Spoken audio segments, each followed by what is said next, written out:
আসসালামু আলাইকুম, সবাই কেমন আছেন? আশা করি যে যেখানে আছেন সবাই খুব ভালো আছেন। আলহামদুলিল্লাহ আমরাও ভালো আছি। আমি আর চাহাত যখনই বাইরে খেতে যাই তখন খুব মনোযোগের সাথে সবগুলো খাবার মানে খাবারের টেস্ট নিতে চেষ্টা করি। তো যেই খাবারটা আমার কাছে ভালো লাগে সেটা তো আমি 100 এ 100 বলি। আর যেই খাবারটা আমার কাছে ভালো লাগে না সেটা চাহাতকে আমি সবসময় বলি যে এটা ভালো না। তো চাহাত আবার কী করে, ওর অ্যাভারেজ মানে ও যে কোনো খাবার খাবে আর সবগুলো খাবার খেয়েই বলবে আলহামদুলিল্লাহ ভালো হয়েছে। কারণ ও একটা কথা চিন্তা করে, যদি ও যদি কখনো বলে যে এই খাবারটা ভালো হয়নি, তাহলে আমি আর ওকে এই রেস্টুরেন্টে নিয়ে আসবো না, এটা ও ভালো করে জানে। আর আজকে আমরা চলে গিয়েছিলাম নারায়ণগঞ্জ লা ক্যান্ডেলাতে।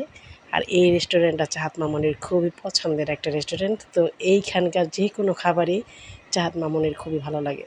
তো আজকে যেহেতু সি ফুড খাবে, তো সি ফুডের প্রতি আমার কোনো মানে এক্সট্রা কোনো চাহিদা নেই।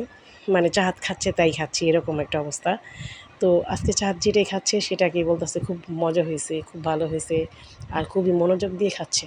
তো আমিও তার সাথে সাথে ট্রাই করতেছি। এখানে ছিল ক্রাব আর ছিল হচ্ছে অক্টোপাস। তো এইসব খাবার আমার একেবারেই পছন্দ না। তো তারপরও মেয়ের জন্য খেতে হচ্ছে আর কি।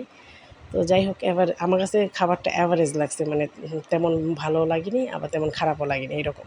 কিন্তু চাহাত যখন খাচ্ছে, আমি যখন জিজ্ঞেস করলাম কেমন হয়েছে, ও বলল যে আলহামদুলিল্লাহ ১০০ তে ১০০। তার মানে ওর কাছে খুবই ভালো লেগেছে।